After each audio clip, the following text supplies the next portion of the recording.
So today I'm going to take you through one of my art printing steps.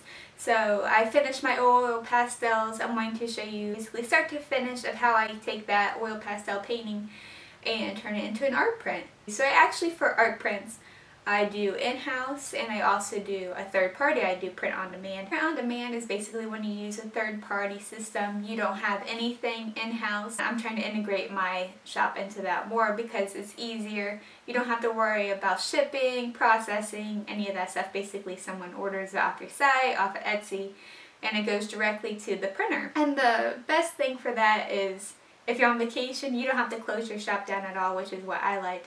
Because I ran into the issue of being on vacation. Someone ordered a couple prints, I'm like, crap. But today I'm going to show you basically doing it in-house. I'll go over the print on demand and how to do that later. And basically who I use and the research I've done. And try to show you guys that in a different video. But today is just how I do my in-house printing. And just a step-by-step process. And let's get started.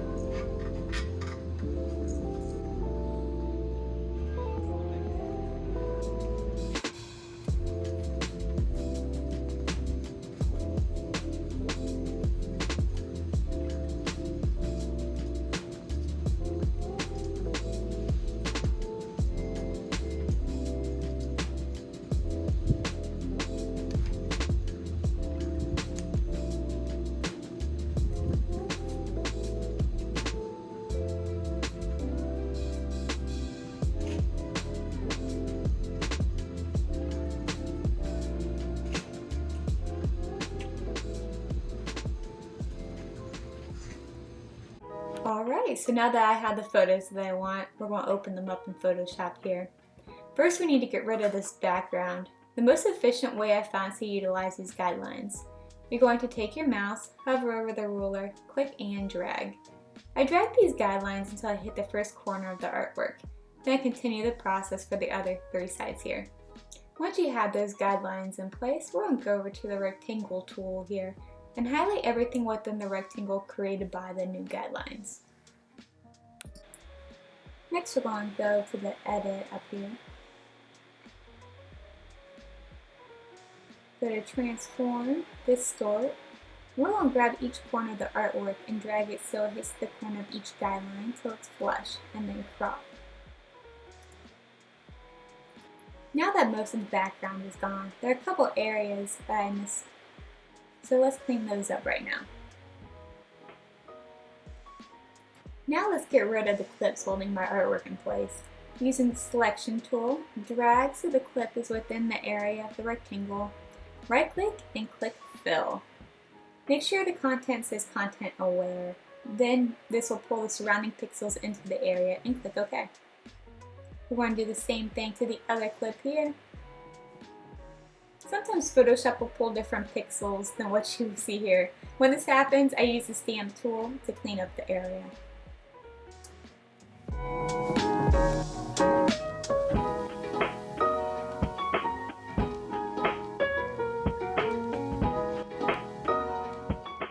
Time to clean up the edges one more time. I just want to make sure everything's flush and I didn't forget any of the background.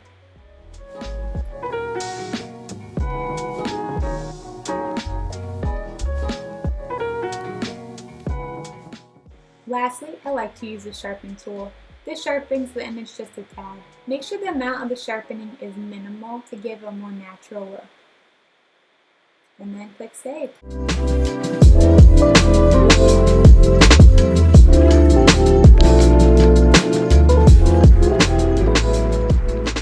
So I wasn't a big fan of the dark gray background of this test print. I decided I wanted it to look as if I painted on each print that came out, so let's take out this background.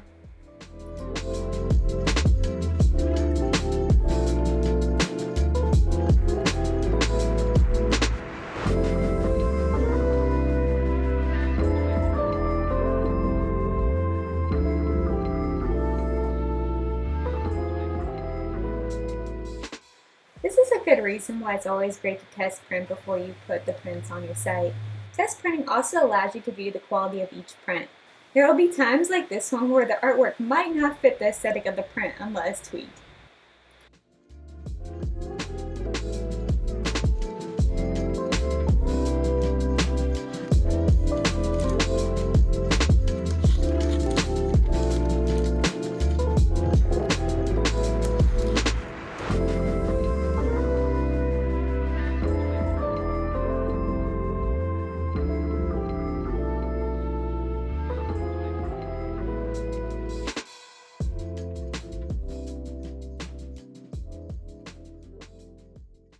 Thank you guys. I hope you enjoyed the video. See you next week.